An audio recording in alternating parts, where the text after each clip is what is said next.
என்ன கையில பிளாஸ்டர்? என்ன விஷயம் சொல்லு. எங்க அம்மாவுக்கு உடம்பு ரொம்ப மோசமா இருக்கு. மரணத்தோட போராடிட்டு இருக்கிறவங்களுக்கு மருந்து வாங்க கூட காசு இல்ல. தெரிஞ்சவங்க கிட்ட எல்லாம் கேட்டு பார்த்தேன், கெஞ்சி பார்த்தேன். ஆனா யாரும் உதவல. கடைசியில என் ரத்தத்தை தானம் பண்ணிட்டு பணம் வாங்கினேன். அந்த பணத்தையும் நான் பஸ்ல வரும்போது பறி கொடுத்துட்டேன்.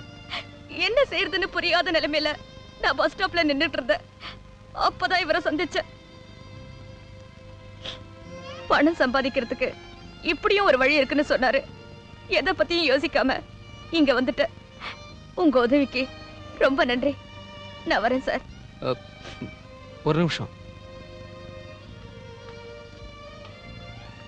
பர்ஸு கீழே கந்தத சத்தியமா சொல்றமா, பணம் வந்து தெரியாதுமா. இந்த வச்சுக்கோ. ஒன்னும் எண்ணி பாருமா, கரெக்டா இருக்கும், பைசா குறையாது. பணம் தான் நிறைய கொடுத்துருக்கீங்களே. பரவாயில்ல, இதையும் வச்சுக்க. நான் வரேன் சார். வரேன் சார்.